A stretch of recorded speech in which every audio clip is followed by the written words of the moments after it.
시청자 여러분 안녕하십니까? 2023년 8월 23일 중수본부회의에서 검토한 코로나19 4급 감염병 전환 및 2단계 조치 시행 논의 결과를 발표했습니다. 최근 코로나19의 주간 치명률은 0.02 내지 0.04%대로 인플루엔자와 유사한 수준을 유지하고 있고 중증 화율도 0.09%대로 작년 여름철 유행 시기와 비교하면 질병 위험도가 크게 낮아졌다고 합니다. 이제 코로나19는 24시간 이내 확진자를 모두 신고하고 광범위한 방역 조치를 지속하지 않아도 일반 의료체계 안에서 충분히 관리할 수 있는 질병이 되었다고 하는데요. 보도에 김재율 기자입니다. 지난 6월 2단계 하향 이후 6월 4주차부터 7주 연속 유지되었던 코로나19 확진자 증가세가 8월부터 둔화되어 전주에는 소폭 감소세로 전환되었다고 합니다. 전 세계적으로도 아직 많은 코로나19 확진자가 발생하면서 유행이 지속되고 있지만 대부분의 국가가 더 이상은 확진자 전수 집계를 하지 않고 일반 의료체계 내에서 관리하고 있다고 합니다. 다만 감염병 재난 위기경보 수준은 경계 단계를 유지하고 고위험군을 위한 최소한 보호조치는 지속적으로 하는 것으로 결정하였습니다. 60세 이상 연령군을 포함한 고위험군이 코로나19 검사 후 신속하게 치료제를 처방받을 수 있도록 먹는 치료제 처방이 필요한 분들에겐 의뢰진료 시 검사비 일부를 계속 지원하며 또한 보건소 등 선별진료소도 당분간 계속 운영할 예정이라고 합니다. 지영미 질병청장의 말을 직접 들어보겠습니다. 네, 안녕하십니까. 질병관리청장입니다. 오늘 중수본회의에서 검토한 코로나19 4급 감염병 전환 및 2단계 조치 시행 논의 결과를 발표하겠습니다. 지난 6월 1일 위기단계 하향 이후 6월 4주차부터 7주 연속 유지되었던 코로나19 확진자 증가세가 8월부터 둔화되어 전주에는 소폭 감소세로 전환되었습니다. 또한 최근 코로나19의 주간 치명률은 0.02에서 0.04%대로 인플루엔자와 유사한 수준을 유지하고 있고 중증화율도 0.09%로 작년 여름철 유행 시기와 비교하면 질병 위험도가 크게 낮아졌습니다. 전 세계적으로도 아직 많은 코로나19 환자가 발생하면서 유행이 지속되고 있지만 대부분의 국가가 더 이상은 확진자 전수 집계를 하지 않고 일반 의료체계 내에서 관리하고 있습니다. 이제 코로나19는 24시간 이내 확진자를 모두 신고하고 광범위한 방역 조치를 지속하지 않아도 일반 의료체계 안에서 충분히 관리할 수 있는 질병이 되었습니다. 정부는 이런 상황들을 면밀히 검토한 결과 코로나19를 4급 감염병으로 전환하고 지난 3월 발표한 위기단계 조정 로드맵에 따른 2단계 조치를 시행하고자 합니다. 다만 감염병 재난 위기 경보 수준은 경계 단계를 유지하고 고위험군을 위한 주요한 보호 조치는 지속하는 것으로 결정하였습니다. 우선 환자들이 입원해 있는 병원급 이상 의료기관과 감염 취약시설은 실내 마스크 착용 의무를 그대로 유지합니다. 향후 방역 상황을 살피고 전문가 자문을 거쳐 권고로 전환하는 시점을 발표할 계획입니다. 또한 감염 시 건강 피해가 큰 요양병원 및 시설 보호를 위해서 입소 전 선제 검사 의무는 현행대로 유지됩니다. 감염 취약시설 종사자, 의료기관 입원 전 환자 등 환자 및 상주 보호자는 필요할 경우에 보건소의 선별진료소에서 무료로 검사를 받을 수 있도록 지원을 지속할 계획입니다. 한편 백신 접종력에 따라 제한되었던 감염 취약시설 입소자의 외출, 외박, 외부 프로그램은 접종력과 관계없이 전면 허용합니다. 허용을 확대하더라도 시설에 방문하여 대면 면회할 경우에는 입소자의 건강을 보호하기 위해서 면회 예약제, 또 별도 공간 면회, 마스크 착용 등의 방역 수칙을 철저하게 준수해 주시기를 바랍니다. 그 이외 의료 대응은 고위험군의 보호를 위하여 단계적으로 일반 의료 체계에 편입합니다. 원스톱 진료기관 지정을 해제하고 전국 모든 병의원에서 코로나19 외래 환자를 진료할 수 있도록 하며 재택 치료와 관련된 서비스는 종료합니다.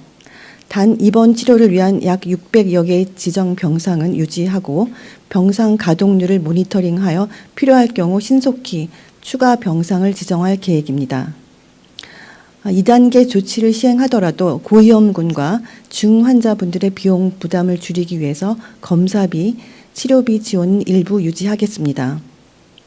60세 이상 연령군을 포함한 고위험군이 코로나19 검사 후 신속하게 치료제를 처방받을 수 있도록 먹는 치료제 처방이 필요한 분들에게는 외래 진료 시 검사비 일부를 계속 지원합니다.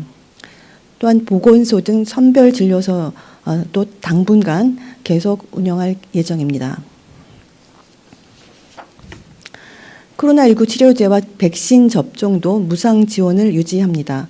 정부는 겨울철 유행을 대비하여 치료제를 추가로 구매하는 한편 쉽게 치료제를 처방 및 조제 받을 수 있도록 처방 기관과 담당 약국의 개수를 현재 수준 이상으로 유지할 계획입니다.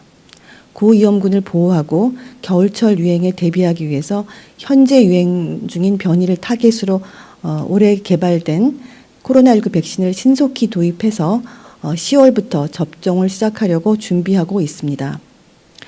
또한 고액의 진료비가 발생하는 중증 환자의 입원 치료비도 상당 부분을 올해 말까지 지원할 계획입니다. 그 이외에 격리 의무가 사라졌음에도 그간 유지했던 생활지원비와 유급휴가비 지원은 2단계 조치에 따라 종료됩니다. 코로나19가 4급 감염병으로 전환됨에 따라 감시체계에도 변화가 있습니다. 확진자 모두를 24시간 이내에 신고하는 전수 집계는 중단하고 표본으로 지정된 의료기관 527개를 통해서 코로나19 양성자 감시를 시행하고 상세 분석을 해서 유행 상황 평가와 대응 정책 마련에 활용할 계획입니다. 2023년도 상반기 데이터를 시범적으로 분석한 결과 양성자 감시와 하수 기반 감시 등 다층 감시체계 운영을 통해서 유행 상황을 상당히 정확하게 파악할 수 있다는 것을 확인하였습니다. 또한 기존에 운영하고 있는 400여 개의 호흡기 감염병 통합 표본 감시체계를 고도화해서 코로나19 감시를 포함한 통합적인 감시체계를 운영할 계획입니다. 앞서 발표한 조치들이 시행됨에 따라 보다 완전한 일상 회복으로 한 걸음 더 다가갈 것으로 기대합니다. 여름철 확산세가 감소세로 전환되었지만 감염에 취약한 고위험군 보호를 위해서 위기 경보 수준은 경계 단계를 유지하고자 합니다. 중수본과 방대본 그리고 지자체와 함께 현 상황을 안정적으로 지속 관리해 나가겠습니다. 특히 고위험군 보호를 위해서 감염 취약시설 관리는 더욱 강화하겠습니다. 권역별 질병대응센터 및 지자체 감염 취약시설 전담 대응팀을 통해서 요양병원과 시설의 코로나19 발생 현황 및 감염 관리 활동을 집중 점검하고 문제 해결 중심의 코로나19 감염 관리 교육을 지원해서 의료기관 자체 대응 역량 강화에도 힘쓸 계획입니다. 코로나19 확진 후 팍스로비도 복용하며 후유증으로 입원했을 때 치료비가 정부에서 보상되는지 질병청 방대본 정례브리핑에 문의해봤습니다. 실버넷 뉴스 김재율 기자님은 구체적인 상황에 대해서 질문을 주셨습니다. 75세 여성의 사례를 들면서 코로나 확진을 받고 또 먹는 치료제를 복용하고 복용 후에 복통이나 구토 등으로 응급실에서 치료를 받았는데 완치가 되지 않아서 입원해 있는 상황이다.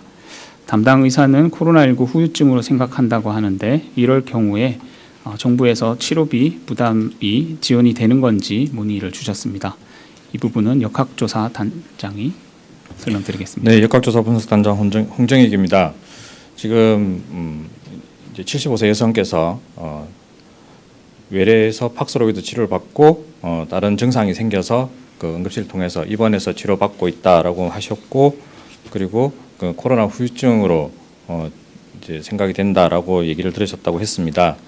기자분 질의에 대해서 저희가 코로나19 격리 기간과 관련된 입원 치료에 대해서는 지금 현재는 치료비가 지원이 되고 있습니다. 하지만 이게 장기화돼서 코로나 후유증으로 넘어가고 그 코로나19와 관련된 격리와 무관한 증상에 대해서는 일반 의료 체계에서 그냥 증상 관리 또는 후유증 관리는 감염병 관리에 대한 비용 지원 대상이 되지는 않습니다. 그래서 장기적인 후유증이 있을 수도 있고 그렇지 않을 수도 있지만 그 부분은 일반 의료 체계에서 진료를 받으실 수 있고요. 지금 현재 등급 조정이나 이런 게 되지 않은 상황에서는 지금 현재 입원 치료비 정도는 코로나19와 관련해서 격리 기간에 포함된다고 봐서 진료비가 지원될 수는 있겠습니다. 하지만 구체적인 사항은 의료기관 그 현장의 상황과 환자의 증상을 살펴서 격리 대상 그리고 치료비 지원 대상이 되는지는 사례에 따져서 살펴봐야 될 것 같습니다. 이상입니다.